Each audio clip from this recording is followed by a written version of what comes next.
চলো বন্ধুরা, সকাল সকাল তোমাদের সাথে আমি একটা রান্নার রেসিপি শেয়ার করব।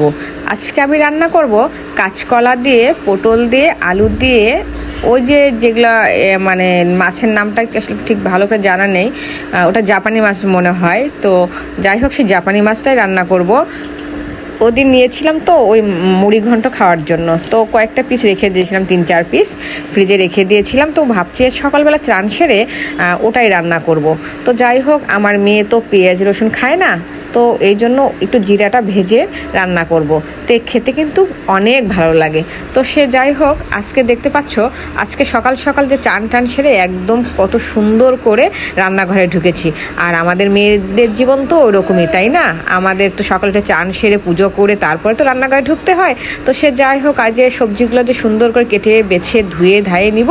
তো যাই হোক, শোনো, তোমাদের কাছে একটা কথা বলি, যদি সবজিগুলো যদি ভালোভাবে না কাটা হয় তাহলে কিন্তু খেতে ভালো লাগে না। আর অনেক সময় দেখবে যে সবজিগুলো যদি ভালো কাটা না হয়, দেখতেও কেমন লাগে, মানে একদম রুচি কিন্তু হয় না। তো আমি ভাবো একটু সবজিটা একটু মনের মতো করে কাটার চেষ্টা করি। রান্না কেমন হয় সেটা বড় কথা না, তবে যদি একটু মানে সবজিটা কাটা ভালো হয় তাহলে খেতেও ভালো লাগে, তাই না? তো যাই হোক, এই যে আমার কিন্তু সবজিগুলো সুন্দর করে আমি কেটে টেটে নিচ্ছি। তো নেওয়ার পর ধুয়ে ধায়ে নেবো। আসলে কি, আলু, পটল, তারপরে কাঁচকলা সব কিছু মিলে যদি রান্না করা হয় খেতে কিন্তু দুর্দান্ত হয়। তো যাই হোক, আমরা যারা এই যে ইউটিউব চ্যানেলে কাজ করতে এসেছি তাদের কিন্তু শর্ট ভিডিওর সঙ্গে অবশ্যই কিন্তু লং ভিডিও দিতে হবে। লং ভিডিও না দিলে কিন্তু ওয়াচ টাইম একদমই পূর্ণ হবে না।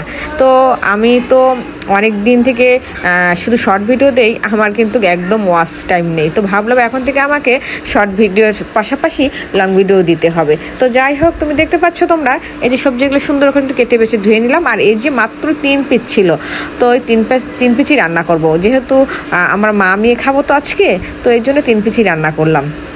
তাই আরেকটা বিষয়, আমি কিন্তু মাটির চুলাতে রান্না করি, মাটির পাতিলে রান্না করি, মাটির থালাতে ভাত খাই।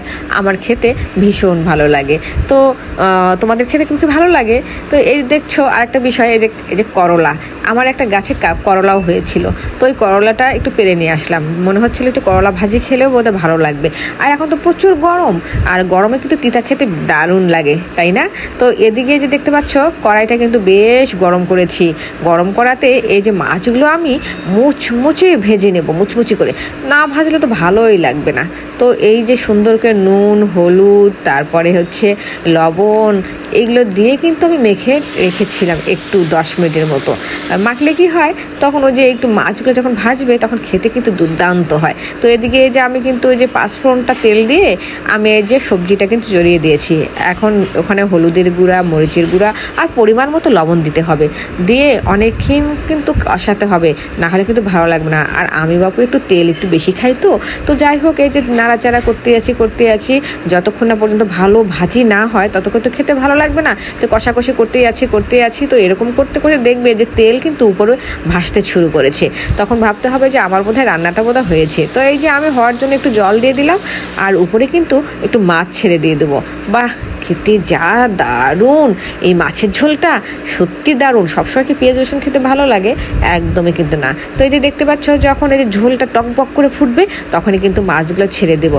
খেতে যা দারুণ, কি বলবো সত্যি। তো যাই হোক, আমার কিন্তু রান্না প্রায় হয়ে গেছে, আমি এখন নামিয়ে ফেলবো।